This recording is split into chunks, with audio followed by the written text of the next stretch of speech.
External switch. इसको काम करने के लिए क्या चाहिए? 17 वोल्ट। 17 वोल्ट मैंने आपको बताया था। देखो चार्जर में 2 वोल्टेजेस होते हैं, एक स्टार्टिंग वोल्टेज होता है, एक रनिंग वोल्टेज होता है। इसको हमेशा ध्यान में रखना है, तब तुम्हारे लिए कोई भी चार्जर आसान होता है। मॉसफेट चेंज करना रिपेयरिंग नहीं है, वो तो एक तुक्का है कि चलो मॉसफेट शॉर्ट था, आपने चेक किया, दूसरा लगा दिया, चालू हो गया, एक अलग चीज़ है। अगर यही चीज़ होता है कि आपका PWM सेक्शन नहीं चालू होता है तो फिर आपका दिमाग खराब होता है। फिर क्या सोचते हैं यार कैसे काम करें, कहाँ करें, वो दिमाग में नहीं बैठता। हम बार बार ये बोल रहे हैं, एक चार्जर का ऑन होना ऑफ होने का तरीका समझो, तब आपके लिए चार्जर समझ में आता है। जब फोल्ड आता है तो डायरेक्टली आप फोल्ड की तरफ भागते हो, है कि नहीं? कि जैसे कंट्रोलर है, पहले हमने मॉसफेट को देना है, फिर की वायर को देना है, फिर ड्राइवर को देना है, फिर थ्रोटल को लेना है, फिर हमारा मोटर चलता है। तो जब उससे रिलेटेड फॉल्ट आएगा तो आप समझो कि मान लो डेड आ गया, तो आपके समझ में आएगा या तो मॉसफेट खराब है, या ड्राइवर सेक्शन खराब है, या 14.5 कुछ तो खराब होगा। उसी तरह चार्जर होता है, तो इसको भी समझोगे तो आपके लिए आसान होगा। तो मैंने बताया था कि इसको वोल्टेज दिया जाता है, सबसे पहले स्टार्टिंग वोल्टेज दिया जाता है। यहाँ पे क्या दिया जाता है? स्टार्टिंग वोल्टेज किसके द्वारा दिया जाता है? यहाँ पे लगा होता है एक ट्रांजिस्टर, जिसका सीरियल नंबर मैंने आपको बता दिया है, ठीक है। ये ट्रांजिस्टर का क्या होता है? कलेक्टर। क्या कलेक्टर? ये कलेक्टर पे हमेशा क्या दी जाती है? 24 वोल्ट। इसका 2 रास्ता है 24 वोल्ट का। एक तो यहाँ पे क्या लगा है? एक डायोड लगा है, पोजीशन नंबर भी लिख दिया था मैंने। ये है कैपेसिटर एक लगा है, ये प्राइमरी में है तो फ्लोटिंग ग्राउंड। और यहाँ पे देखेंगे तो क्या होता है? 2 रजिस्टर लगा होता है। स्पीड ज्यादा होती है वोल्टेज एम्पियर की, तो हमें स्पीड को कम करने के लिए यहाँ पे इन्होंने रजिस्टर लगाया। और ये सप्लाई आपकी जुड़ी किससे है? फीडबैक बाइंडिंग से। यानी मेन ट्रांसफार्मर में इन्होंने क्या दे दिया? एक फीडबैक बाइंडिंग दे दिया। यानी जब मेन ट्रांसफार्मर चालू होगा तो ये फीडबैक बाइंडिंग से जो वोल्टेज आउट होगा वो 24 वोल्ट इसके द्वारा दिया जाएगा। ये रनिंग वोल्टेज होगा, यानी जब तक चार्जर आपका चलता रहेगा, जब तक फीडबैक बाइंडिंग यहाँ पे 24 वोल्ट देती रहेगी और स्विच को 17 वोल्ट मिलता रहेगा। समझ में आया ना? तो ये रनिंग वोल्टेज था। हमने आपको बताया था कि ये जो वोल्टेज होगा ये रनिंग वोल्टेज होगा। रनिंग वोल्टेज कब होगा? जब आपका फीडबैक बाइंडिंग काम करेगा, यानी मेन ट्रांसफार्मर काम करेगा। मेन ट्रांसफार्मर कब काम करेगा? जब PWM सेक्शन काम करेगा, है ना? यही था ना सारा फंडा। तो इस ट्रांजिस्टर का एमीटर किससे जुड़ा? तो इसके एमीटर पे क्या है? 17 वोल्ट, लेकिन किसी में 14 वोल्ट भी दिया गया है। ये वोल्ट्स में इनके 2 मॉडल आते हैं, एक में 17 वोल्ट है, एक में 14 वोल्ट है। एक में 24 वोल्ट है, एक में 21 वोल्ट है। तो वो फंडा वही है, ठीक है। अब यहाँ पे मैंने बताया था कि इसको स्टार्टिंग वोल्टेज दिया जाएगा, है ना जी? बताया था ना? तो मैंने बताया होगा यहाँ पे एक रजिस्टर है और ये 24 वोल्ट की सप्लाई है। ये ट्रांजिस्टर का बेस है, यहाँ पे एक रजिस्टर है। ये सब पोजीशन नंबर लिखा दिया है ना मैंने, तो वो एक बार रिवाइज हो जाएगा आपका। ये 10 ओम का या 22 ओम का रजिस्टर होगा। अब फिर मैंने बताया होगा कि यहाँ पे क्या होता है कि कुछ रजिस्टर लगे होते हैं, उस रजिस्टर के द्वारा ये जो वोल्टेज आता है इसको स्टार्टिंग वोल्टेज के नाम से जाना जाता है। स्टार्टिंग वोल्टेज ये होता है। स्टार्टिंग वोल्टेज का मतलब कि इस स्विच को चलाने के लिए एक क्षण के लिए ये वोल्टेज दिया जाएगा, और जैसे ये सर्किट चालू हो जाएगा मतलब PWM सेक्शन, तो ये वाले से 24 वोल्ट रनिंग वोल्टेज इसको दिया जाएगा। यही है ना फंडा कुछ। फिर मैंने बताया था कि यहाँ पे 3 रजिस्टर लगे होते हैं सीरीज में। पोजीशन नंबर जो भी है, इसकी वैल्यू सब कुछ मैंने आपको वही चीज रिवाइज है। और ये किससे जुड़ा है? From bridge. किससे जुड़ा है? ब्रिज से। यानी जब AC सप्लाई देते हो तो EMI सर्किट से होते हुए सप्लाई कहाँ पे पहुँचती है? ब्रिज पे सप्लाई पहुँचती है, तो ब्रिज अनप्योर DC वोल्टेज वहाँ से आउट कर देता है। और उसी ब्रिज के वोल्टेज से 24 वोल्ट की सप्लाई बनाई जाती है 3 रजिस्टर को सीरीज में लगाकर। 75 के कितने का लगे होते हैं? 75 के लगे होते हैं 3 रजिस्टर। 3 रजिस्टर मिलके यहाँ पे कितना वोल्ट बनाएंगे? 24। कितना बनाते हैं? 24। अब ये 24 वोल्ट कहाँ पे आ गया? इस ट्रांजिस्टर के कलेक्टर पे। अब कलेक्टर पे जब भी वोल्टेज आता है तो वो NPN ट्रांजिस्टर होता है, क्योंकि कलेक्टर पे इनपुट दिया गया। अब ये रजिस्टर लगा है तो ये कुछ वोल्टेज पास करेगा इस ट्रांजिस्टर के बेस पे, लेकिन हमें क्या चाहिए, इस 24 वोल्ट को नहीं पास कराना है, हमें कितना देना है, 17 वोल्ट या 14 वोल्ट। तो इसके लिए हमें इस एनपीएन ट्रांजिस्टर के बेस को फिक्स करना होगा। फिक्स करने के लिए यहाँ पे क्या लगाएगा, जेनर डायोड। बहुत ज़्यादा प्रॉब्लम क्रिएट करता है ये भी, जीडी। तो ये क्या करेगा, यहाँ पे 17 वोल्ट को फिक्स कर देगा या 14 वोल्ट। तो ये ट्रांजिस्टर क्या करेगा, उसी वोल्टेज को यहाँ पे पास कर देता है। तो स्विच को क्या मिल जाता है, इनपुट वोल्टेज मिल जाता है। अब स्विच को हमें क्या करना है, चालू करना है, कि स्विच जब चालू होता है तो कहाँ कहाँ वोल्टेजेस दिए जाते हैं, है ना जी, यही था ना जी। तो ये स्विच का क्या है, आउट है। देखो यहाँ पे भी बहुत अच्छा उन्होंने एक सर्किट बनाया है कि अगर आपको समझना है इसके प्राइमरी में कि इसके इस सर्किट में प्रॉब्लम है कि इस सर्किट में प्रॉब्लम है, तो मैंने यहाँ पे बताया है कि यहाँ पे एक सेंसिंग वोल्टेज दिया जाता है। अगर सेंसिंग वोल्टेज ओके तो समझ जाओ इसके आगे वाली सर्किट ओके। अगर सेंसिंग वोल्टेज ड्रॉप तो समझ जाओ आगे वाले सर्किट में फॉल्ट। हमने एक चार्जर रिपेयर भी किया, शायद आप लोगों के बैच में नहीं, कि किसी का था, शायद सलमान का था। ये मैंने इसी से फॉल्ट को पकड़ा था। देखो मैं उस हिसाब से चलता हूँ जिस हिसाब से मैं फॉल्ट को पकड़ता हूँ। यहाँ पे अगर आगे की सर्किट ओके होगी ना, तो यहाँ पे 1.23 वोल्टेज का सेंसिंग वोल्टेज मिलेगा, क्योंकि ये जो वोल्टेज जाता है आईसी में जाता है, वो इंडिकेट करता है कि आईसी तुम्हारी ओके है। और यही वोल्टेज बताता है कि 6805 आईसी ख़राब है। फिजिकली आप चेक करोगे वैल्यू तो पूरा ओके बताएगा।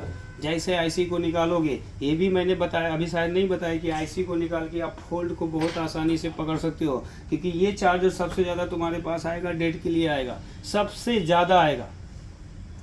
80% चार्जर जो ये आएंगे डेड के लिए आएंगे। इसका डेड क्या होता है, प्राइमरी साइड में ही प्रॉब्लम होता है।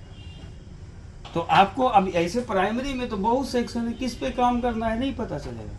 सबसे बेस्ट तरीका है आईसी को उठाओ और 3 वोल्टेज वहाँ पे मैं लिखाऊंगा, उसी से फॉल्ट पता चलता है कि इसके किस सर्किट में प्रॉब्लम है, डायरेक्ट उसी पे काम करो, फॉल्ट रिपेयर होगा। जैसे ये बिहार से लेके आए थे भैया हमारे, इनमें भी यही प्रॉब्लम था, मेरे समझ में नहीं आया, तो मैंने आईसी उठाया, एक वोल्टेज मिला, एक डायोड ख़राब था, डायोड को चेंज किया, वोल्टेज पहुँचा, आईसी लगाया, सर्किट चालू हो गया। आज ही इनको हैंड ओवर किया है चार्जर, समझ में। तो बहुत सारी ऐसी फॉल्ट होती है कि कंपोनेंट वर्किंग में भी होता है, तब भी वो प्रॉब्लम करता है।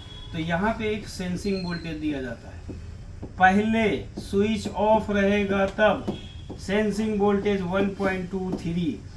अगर ये वोल्टेज ड्रॉप या कम, समझ जाओ इसकी इस सर्किट को पकड़ लो, 100% फॉल्ट वहीं पे है। समझ में आया, वो सब मैं लिखा दूंगा। अब देखो जब स्विच को हम ऑन करते हैं तो ये 17 वोल्ट यहाँ पे ट्रांसफर किया जाता है। यही 17 वोल्ट सबसे पहले चला जाता है किसको, पिन नंबर 8 ऑफ 6805 आईसी को। और ये जो पिन नंबर 8 होता है आईसी का बीसीसी पिन होता है। क्या होता है, बीसीसी पिन। इस आईसी को भी बताया कि कुछ रनिंग वोल्टेज, कुछ स्टार्टिंग वोल्टेज, कुछ रनिंग वोल्टेज, बीसीसी वोल्टेज कहाँ से मिलेगा, स्विच से मिलेगा। समझ में आ गया। अब यही जो सप्लाई है 17 वोल्ट की सप्लाई है, यहाँ पे देखेंगे तो 2 ट्रांजिस्टर आपको लगे हुए दिखाई देते हैं। ये क्या है, अब तुम पंखा चला सकते हो, क्योंकि अब मेरे को गर्म लग रहा है। इतना जोर से मत मार, कंपनी का है भाई साहब। हो तो पागल कर दिया मेरे को। यहाँ पे क्या है, एक ट्रांजिस्टर का कलेक्टर ग्राउंड है, तो कलेक्टर किसका ग्राउंड होता है, पीएनपी का। दोनों का इमीटर क्या है, जुड़ा हुआ है। क्या है, जुड़ा हुआ है सर, ये भी इन्हीं के साथ है। और दोनों का ट्रांजिस्टर का बेस क्या है, जुड़ा हुआ है। कलेक्टर किससे जुड़ा, इस ट्रांजिस्टर के एमीटर से, तो यानी 17 वोल्ट इसको भी दे दिया गया। ये सर्किट जो होगा आपका क्या होगा, बूस्ट ड्राइवर सेक्शन होगा। क्या होगा, बूस्ट ड्राइवर सेक्शन होगा। अब यहाँ पे क्या होगा, आपका एक रजिस्टर लगा देगा, एक डायोड लगा देगा, T4 या T3, डायोड होगा। फिर उसके बाद एक रजिस्टर और लगाकर यहाँ पे एक पैरेलल रजिस्टर लगा देते हैं, डिवाइडर सर्किट बनाए। और ये किसको दिया गया, बूस्ट मॉसफेट के गेट को, बूस्ट मॉसफेट के गेट को। मतलब ये जो रजिस्टर रहता है इसको ऐसे जोड़ दो, नहीं तो घबरा जाओगे कि ये क्या हो रहा है ना जी। बोलोगे ये डायोड तो पास ही नहीं करेगा। ये भी डायोड की अपनी एक विशेषता होती है ब्रो, ठीक है। तो ये सप्लाई कहाँ पे, यहाँ पे क्या होगा, एक एसी पल्स बनेगा। बनेगा कि नहीं बनेगा, बताओ कैसे बनेगा। हाँ, ट्रांजिस्टर को जब हम स्विचिंग मोड में लेके जाएंगे, अल्टरनेट फॉर्म में ये काम करेगा। तो ये ट्रांजिस्टर क्या हुआ NPN, ये ट्रांजिस्टर क्या हुआ PNP। तो इसके पास 17 वोल्ट है या 14 वोल्ट है, तो ये क्या करेगा, स्विचिंग करेगा अल्टरनेट फॉर्म में, क्योंकि इसका बेस जुड़ा होगा कहीं ना कहीं इसकी IC से जुड़ा होगा, जो कि अभी मैं नहीं बता रहा। अभी सिर्फ मैं आगे की सर्किट बना रहा हूँ ताकि आप इसको समझो और इसका फंक्शन समझो, तो आप आगे जब IC पढ़ाएंगे तो आप समझ जाओगे सारी चीज़ें। क्लियर। तो ये 17 वोल्ट की सप्लाई पहुंची कहाँ पे, बूस्ट ड्राइवर सेक्शन को। यही सप्लाई आगे आपकी और जाती है, देखो कहाँ कहाँ जाती है, जहाँ जहाँ जाती है मैं बना देता हूँ। और रिक्वेस्ट है आप लोगों से कि थोड़ा चेकिंग वुकिंग किया करो मेरे भाई। यहाँ पे क्या है, एक रजिस्टर है, ठीक है। अब यहाँ पे क्या आ जाएगा, आपका एक ऑप्टो कपलर आ जाएगा। क्या आएगा, ऑप्टो कपलर का काम होता है कि आउटपुट का फीडबैक देना, IC को बताना कि आउटपुट कितना बनना है, क्योंकि लोड यही मेंटेन करवाएगा, है ना। लोड यही मेंटेन करवाता है, यही IC को बताएगा कि हाँ इतने पे स्विचिंग करो, लोड मेंटेन है। और अगर इसका फीडबैक नहीं आएगा, IC कुछ क्षण के लिए चालू हुई, अचानक क्या होगी, शट डाउन हो जाएगी। बड़ी गर्मी लग रही थी, बड़ा लंबा फेंक रहा था, मेरे तरफ रोक दे। नहीं चल रहा है बहुत, चल बंद कर, ठंडा लग रहा है, तुमको गर्मी लग रही है, घर जाओ। आप नहीं चलवाया गर्मी, ठीक है। तो ये ऑप्टो कपलर का काम क्या होता है, आउटपुट का फीडबैक देना। ये आउटपुट का फीडबैक देगा तो 6805 ऐसी अपनी ड्यूटी साइकिल को फ्रीज करेगी कि हमें इतने पे स्विचिंग करना है, क्योंकि हमारा आउटपुट मेंटेन हो गया है। अब ये फीडबैक नहीं देगी, इसकी भी बिगेस्ट प्रॉब्लम है प्राइमरी में। अगर ये ख़राब हो गया, तुम्हारे प्राइमरी को चालू नहीं होने देगा, पूरा सर्किट ओके। आप बोलोगे यार ऑप्टो कपलर तो ओके है। ऑप्टो कपलर की चेकिंग कितने लोगों को आती है, ईमानदारी से बताओ। किसी ने नहीं चेक किया, आपने किया है, कैसे किया है। सर्किट पे लगा हुआ कंपोनेंट खराब नहीं होता है, मतलब वो सर्किट पे लगे हुए उसके अकॉर्डिंग दिखाता है। समझ में आ गया जी। तो ये क्या है, ऑप्टो कपलर, ये पूरे आउटपुट का फीडबैक यही देता है। इसी आउटपुट फीड, अरे तुम कल कहीं नहीं गए। ये है ऑप्टो कपलर, ऐसे ही कुछ होता है ना, 1 2, ये क्या हो गया, 3 को बोला जाता है मीटर, और ये हो गया 4, क्या हो गया 4, इसको बोला गया कलेक्टर। तो ये वाला जो फीडबैक जा रहा है ये किससे जुड़ेगा, इसके कलेक्टर से जुड़ेगा। मतलब इसको पहले से कुछ कलेक्टर को वोल्टेज दे दिया जाएगा। देखो ट्रांजिस्टर है तो वो अपना प्रिंसिपल लगा रहा है। आप लोग इसी को समझा करो कि यार कलेक्टर को क्यों दिया गया, कि कलेक्टर को जब दिया जाएगा ना तभी तो इसको इनपुट वोल्टेज मिलेगा ना रे बाबू, तब ये कलेक्टर टू एमीटर वोल्टेज को पास करेगा। ये किससे जुड़ा हुआ है, IC के पिन नंबर 6 से। किससे जुड़ा, 6 से। तो IC क्या करेगी, इसके हिसाब से फीडबैक लेगी। लेकिन एनोड कैथोड चालू कब होगा, जब आउटपुट में, क्योंकि ये आइसोलेट किया होता है, ये आइसोलेटेड होती है। पिन नंबर 1 को वोल्टेज देके और 4 को वोल्टेज देके चेक नहीं कर सकते, अगर एमीटर से आउट हो गया तो ओके। तुम्हारे तरह अगर इंजीनियर होते तो क्या बताएं प्रभु, तुम कुछ भी कर सकता है। अरे तू हो जाएगी चेकिंग बिना 2 वोल्टेज क्या, अरे मैं तो समझू कि घर रख एक और को जाएगा जी। ये है 17 वोल्ट, यहाँ पे भी क्या होगा, ट्रांजिस्टर लगा होगा जी। देखो ऐसे लगे हैं, 2 ट्रांजिस्टर और लगे होंगे। ये है सेम वही ट्रांजिस्टर होंगे जी, कोई उसमें चेंजिंग नहीं करता है। तो ये क्या होगा कलेक्टर, ये होगा एमीटर, ये हुआ एमीटर, ये हुआ कलेक्टर। हाँ जी अरे वो नहीं लेंगे वीडियो में ऊपर। नहीं तो कोई मास्टर लोग रिपेयरर है मार्केट में, समझ में आ गया। वो लोग क्या करते हैं कंट्रोलर का ट्रांजिस्टर लगा देते हैं, बोलते हैं ट्रांजिस्टर तो वही है, ये तो चल रहा कल का टिकट है। इसी ने तो सीखा। गले वाले मिल सर के पैर में छू। अबे पागल हो रहा है, हक। कोई नहीं तुम जा भाई। और नहीं सर जी, अरे नहीं तुम बोलने दो उसको, कुछ नहीं हम गले लगेंगे गले। तुम जा। हाँ? हैप्पी बर्थडे बस सारा। हैप्पी बर्थडे नहीं है। हैप्पी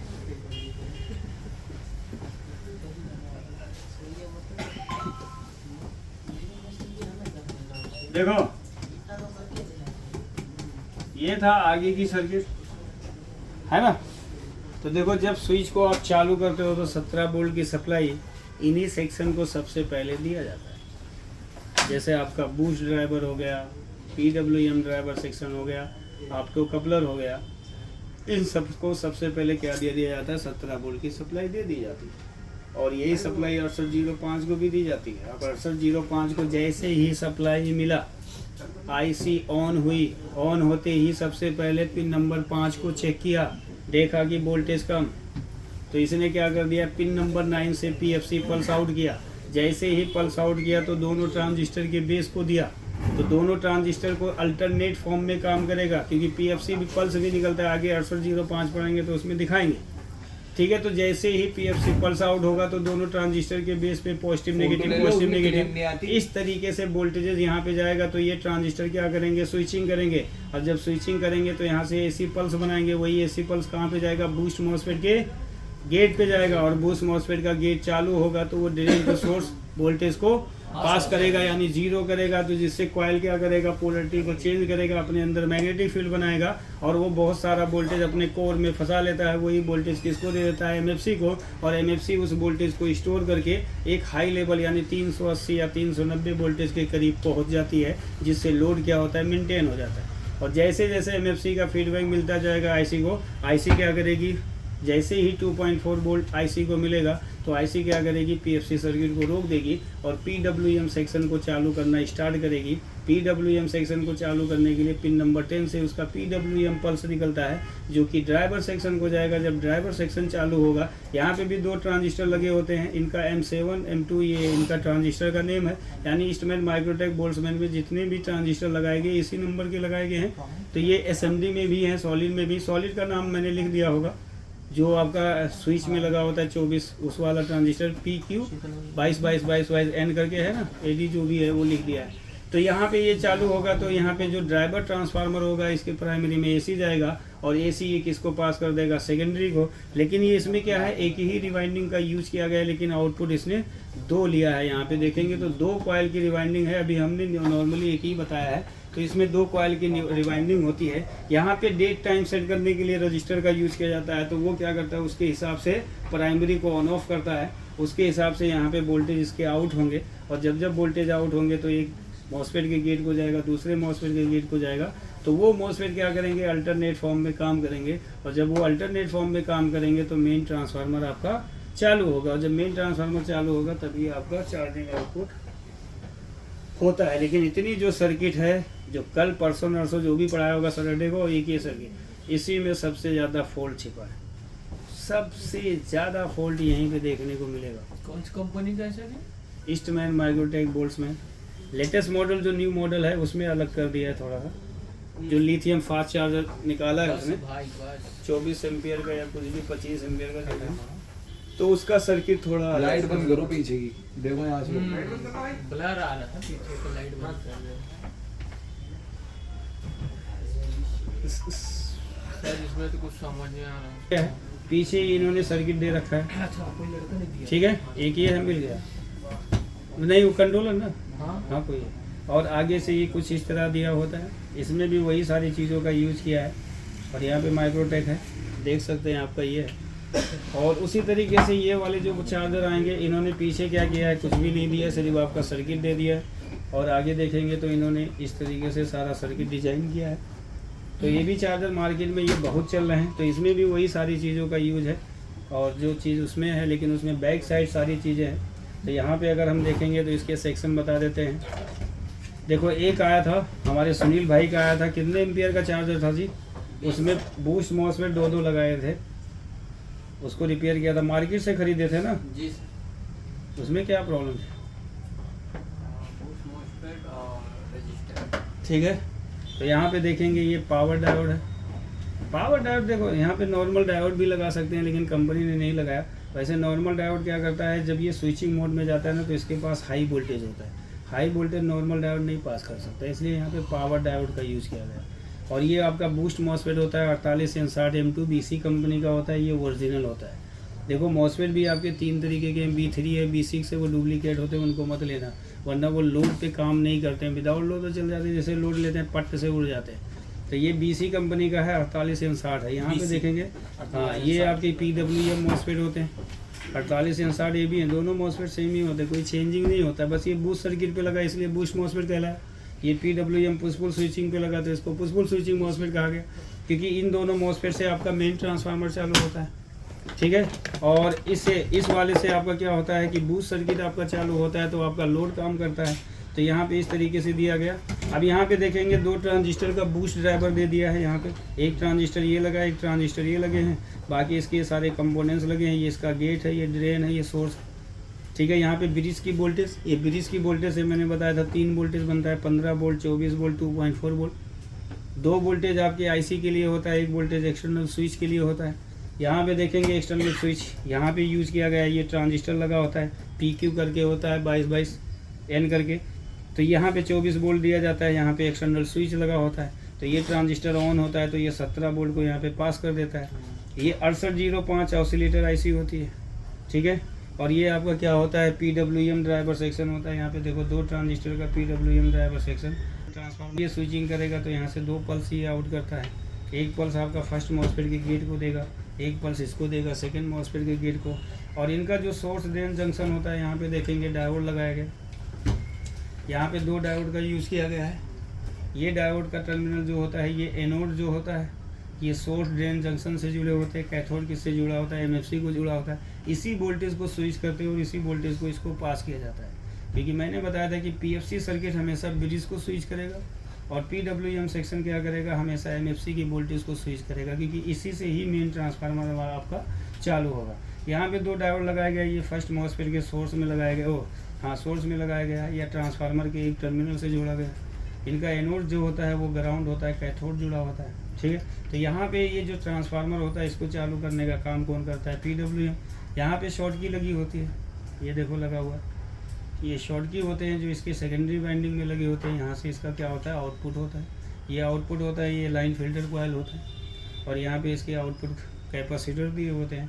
तो ये प्योर DC बनाते हैं। यहाँ पे रिले है, और ये आपकी कंट्रोलर IC है 22 ये LM324 है जो एम्पियर वोल्टेज को कंट्रोल करती है। ये TL431 निकला है, ये ऑप्टो कपलर है आपका। और डायोड का कौन सा डायोड, 17 वोल्ट का, कौन सा 17 वोल्ट, ये देखो 17 वोल्ट वाला डायोड आपका यहाँ पे लगा है। ये Z2 लगा है ना, Z2, ये Z2 है। यहाँ पे एक होगा Z4 होगा, यहाँ पे एक होगा Z5। ये 3 जेनर बहुत इंपॉर्टेंस काम करते हैं। अगर ये गलती से नखरा दिखा दिए तो ये पूरे सर्किट को चालू होने नहीं देते हैं। ठीक है, तो ये था। अगर देखेंगे तो इस तरीके से। अब हमने जब बताया था कि ये 6805 IC होती है जो आपकी प्राइमरी साइड में लगी होती है। इस IC का 2 आउटपुट होगा, एक आउटपुट होगा जो PFC सर्किट के लिए होगा, एक आउटपुट होगा जो PWM सर्किट के लिए होगा। लेकिन इसको स्टार्टिंग वोल्टेज और एक रनिंग वोल्टेज दिया जाएगा।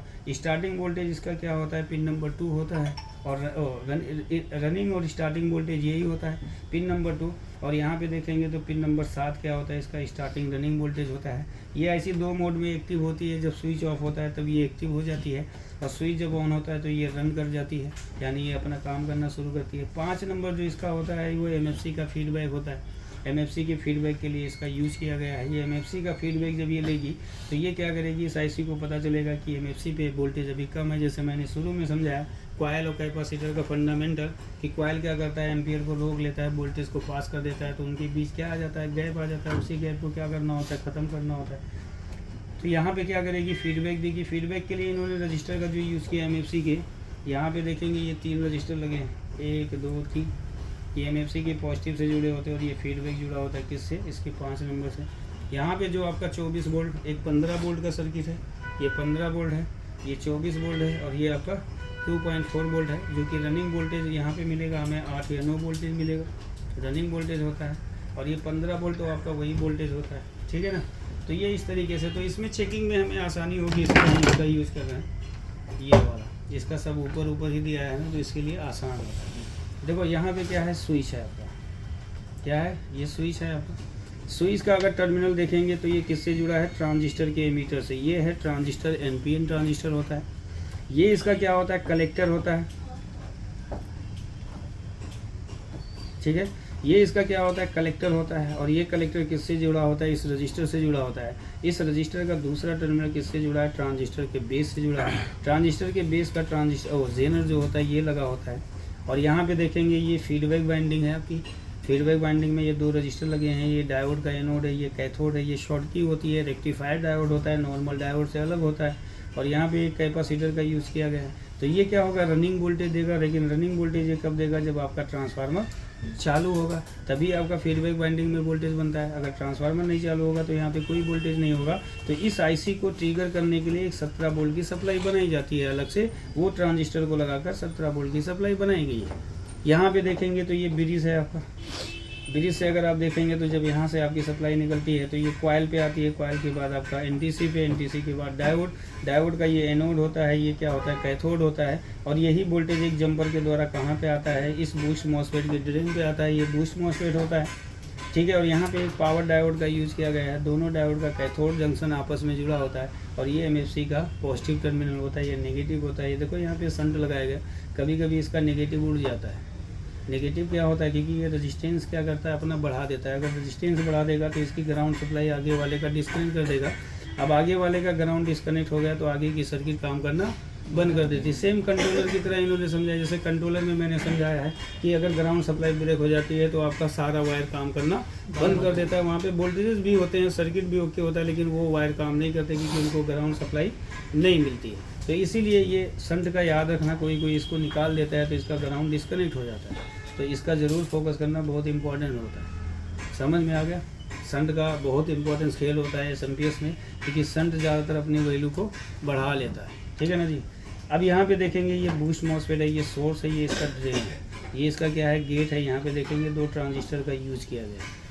एक ट्रांजिस्टर क्या होता है, जैसे Q10 है, ये आपका क्या होता है, NPN होता है, ये PNP होता है। दोनों का बेस जुड़ा होगा, दोनों का एमीटर जुड़ा होगा, लेकिन दोनों का कलेक्टर नहीं जुड़ा होगा। एक के कलेक्टर पे 17 वोल्ट होगा, जो कहाँ से आएगा, ये स्विच के द्वारा आएगा। और दूसरे का कलेक्टर क्या होगा, ग्राउंड, ठीक है। तभी ये अल्टरनेट फॉर्म में काम करेंगे। और यहाँ पे कुछ कंपोनेंट का यूज़ करके इस बूस्ट मॉसफेट के गेट को ऑन ऑफ किया जाता है। जब ये ऑन ऑफ होता है तो ये कॉइल को ऑन ऑफ करता है। तो कॉइल क्या करता है, जो अपने अंदर वोल्टेज को फंसा के रखता है, उस वोल्टेज को पास करता है। तो यहाँ पे वोल्टेज लेवल बढ़ता है, और जैसे ही वोल्टेज इसका बढ़ जाएगा तो यहाँ पे कुछ कैपेसिटर रजिस्टर को लगाकर इसका फीडबैक किसको दिया जाता है, IC के पिन नंबर 5 को। ये PFC के फीडबैक के लिए यूज़ किया गया है। इसी फीडबैक के अकॉर्डिंग ये IC ट्रिगर होती है।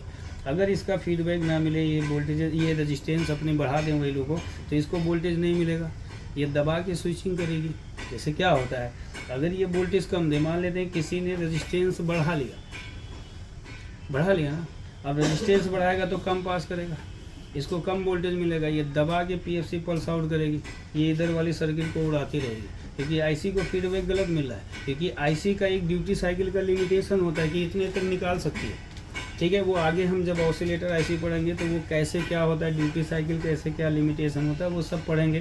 कैसे ये ओवरलोड में चली जाती है, कैसे क्या होता है, वो सारी चीज़ें डिस्कस करेंगे, ठीक है ना। तो ये आपका क्या होता है, बूस्ट ड्राइवर सर्किट इसका ये होता है। देखो ट्रांजिस्टर वही होते हैं जो आपके कंट्रोलर में यूज़ है, लेकिन इनका एम्पियर हाईएस्ट होता है, एम्पियर हाई हो जाता है, वोल्टेज लेवल इनका हाई हो जाता है। यहाँ पे नॉर्मल ट्रांजिस्टर लगाओगे रिपेयर नहीं होगा। एक चीज़ याद रखना, मान लो कि सोचो यार कंट्रोलर का निकाल के लगा देंगे चल जाएगा, नहीं चलेगा। कोई चार्जर जब दूसरी दुकान से रिटर्न आता है ना, तो वो यही छेड़खानी करता है, ट्रांजिस्टर को ही चेंज कर देता है।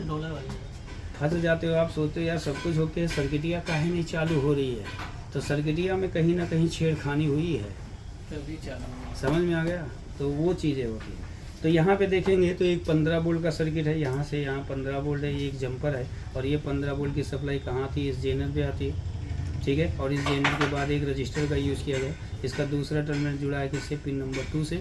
पिन नंबर 1 इसका ग्राउंड होता है, पिन नंबर 3 उसका होता है CS होता है, एम्पियर सेंस के लिए इसका यूज़ किया जाता है, लेकिन इसमें इन्होंने इस सर्किट का यूज़ नहीं किया, एम्पियर को सेंस नहीं कराया जा रहा है। पिन नंबर 4 इस IC का अपना इंटरनली वोल्टेज होता है, पिन नंबर 5 इसका एक फीडबैक होता है, पिन नंबर 6 इसका आउटपुट का फीडबैक होता है। ये जो ऑप्टो कपलर लगा है ये क्या करता है, इसको फीडबैक देने का काम करता है। पिन नंबर 7 क्या होता है, इस IC का रनिंग वोल्टेज होता है। पिन नंबर 8 इसका क्या है, BCC है, क्या है, BCC।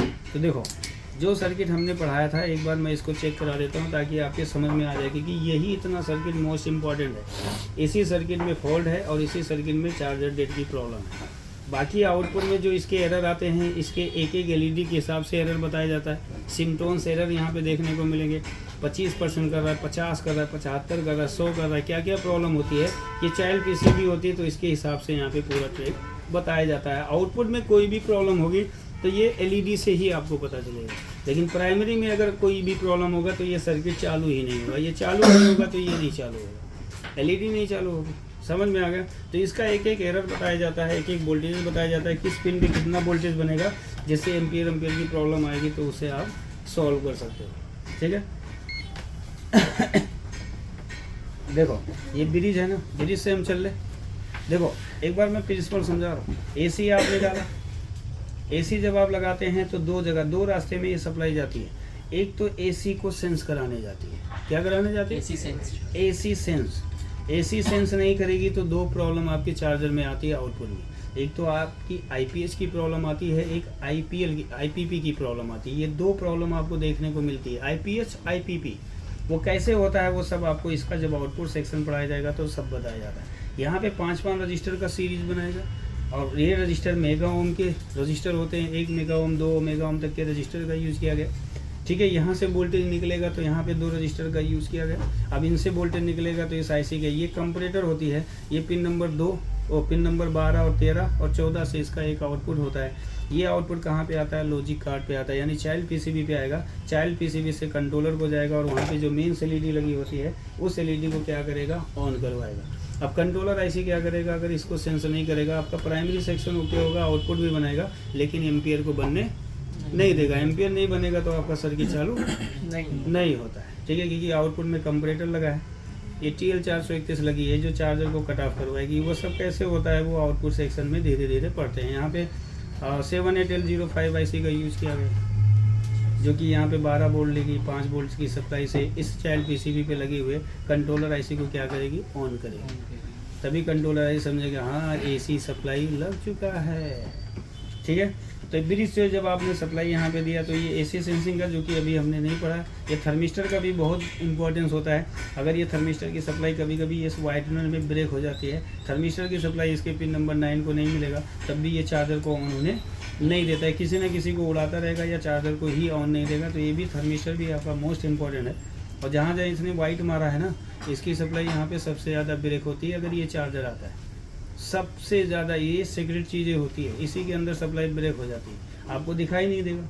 अगर यहाँ पे टूट जाती है, जैसे DC सेंसिंग टूट जाती है, जल जाता है तो ये गड्ढा हो जाता है, पता चल जाता है, ठीक है। यहाँ पे भी देखेंगे वही चीज़ है, इसमें DC सेंसिंग की प्रॉब्लम बिगेस्ट है, सबसे ज़्यादा DC सेंसिंग ब्रेक होता है। और यहाँ पे देखेंगे इसकी सप्लाई यहाँ से ब्रेक हो जाती है। तो इस सबको सप्लाई को हमें क्या करना होता है, ट्रेस करना होता है। अब यहाँ पे देखेंगे जब ये सप्लाई निकली, देखो ब्रिज पे गई, ब्रिज क्या करेगा, यहाँ पे अनप्योर DC वोल्टेज बनाएगा। अनप्योर DC वोल्टेज कहाँ पे गया, यहाँ पे एक डिस्टोर्शन फिल्टर कैपेसिटर का यूज़ किया गया। ये वाला कैपेसिटर, ये कैपेसिटर का पॉजिटिव टर्मिनल है, ये नेगेटिव है। तो जब इसको दिया गया तो इसके कॉइल को भी दिया गया। ये क्या है, कॉइल है। कॉइल में देखेंगे पॉइंट आपको अलग अलग दिखते हैं, तो उसमें घबराना नहीं कि यार एक पॉइंट ये है, एक पॉइंट ये है, एक पॉइंट ये है, एक पॉइंट। कॉइल एक यही होता है, वो सपोर्टिंग होती है जो उसको पकड़ के रखने का काम करती है, ठीक है। तो उसमें समझना नहीं।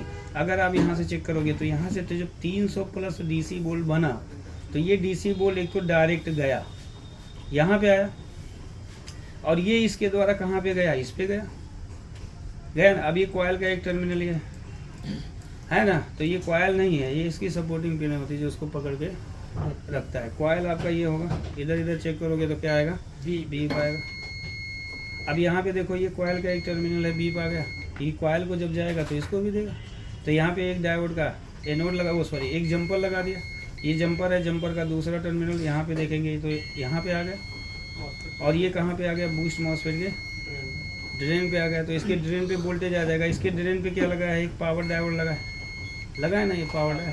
तो ये वोल्टेज क्या करेगा, जब इसके पास वोल्टेज आएगा तो ये एनोड से कैथोड क्या करेगा, तो कैथोड पे क्या आएगा वोल्टेज। कैथोड किससे जुड़ा है, एमएफसी के पॉजिटिव से। तो यहाँ पे क्या होगा, इसका फीडबैक किसको जाएगा, आईसी को जाएगा।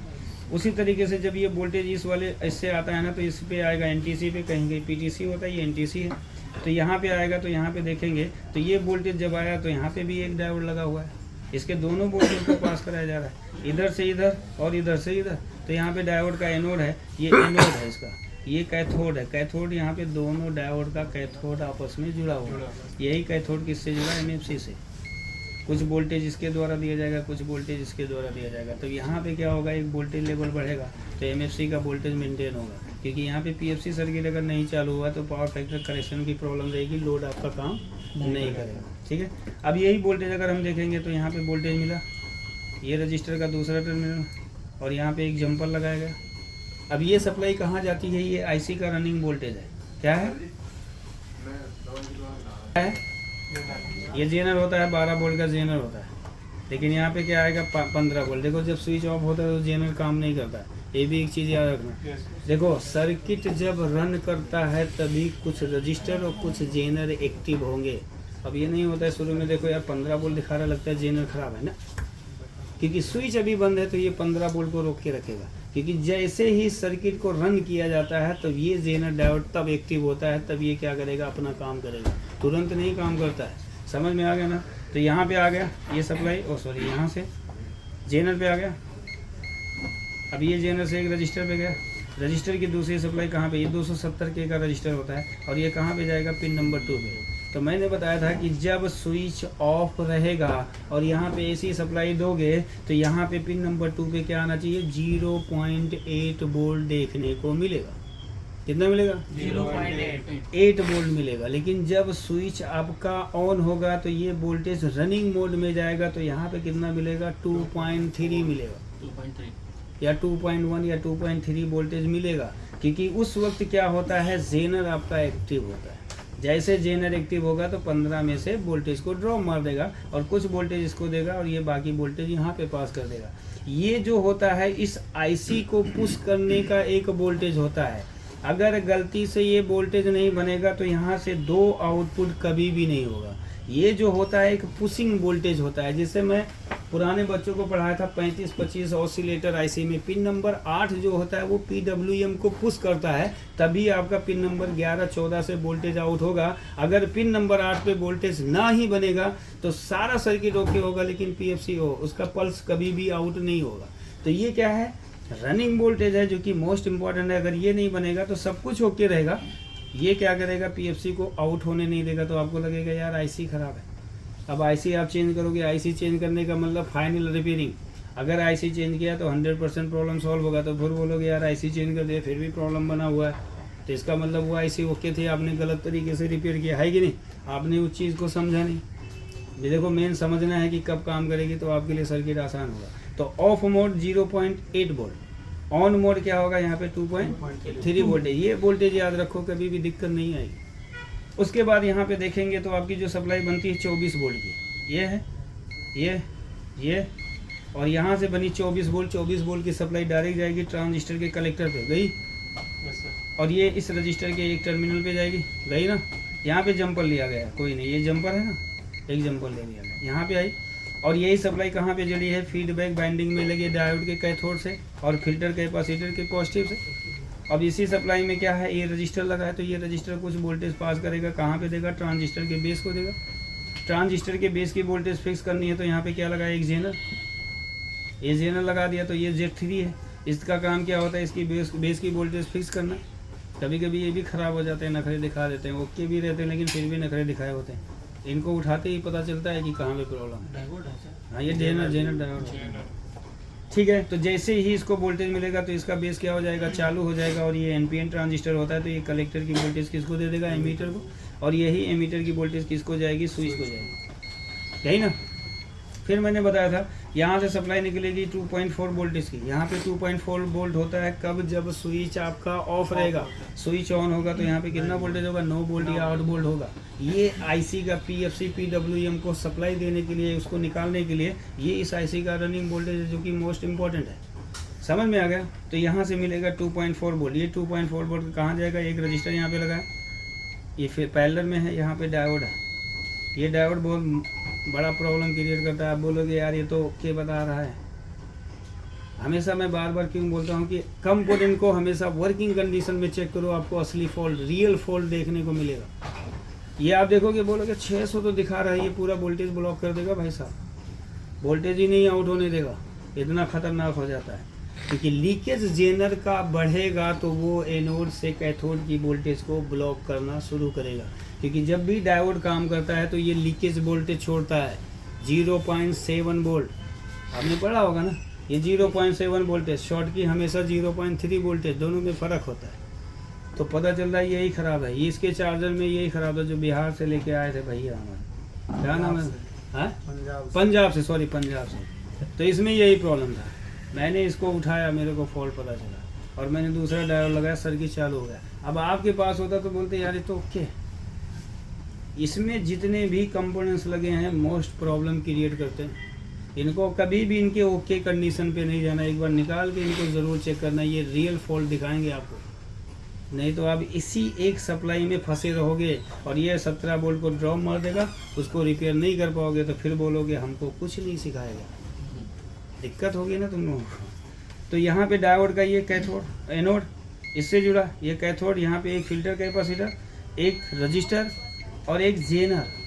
ये भी जेनर होता है, Z4 होता है। ये क्या करता है, 9.1 वोल्ट का जेनर होता है। यहाँ पे ज़्यादा वोल्टेज आता है तो ये क्या करेगा, बाल्ट की वोल्टेज को ग्राउंड करेगा और यहाँ पे कितना वोल्टेज बनाएगा, 9। जब सर्किट ऑन है यानी स्विच जब चालू करोगे, और ये किसको देगा, पिन नंबर 7 को। कौन है यहाँ पे आ गया। अब फिर मैंने भी बताया होगा, इस पिन नंबर 7 पे जब स्विच ऑफ है, AC लगा है, इसका नंबर ब्लॉक करते हैं भैया कुछ भी।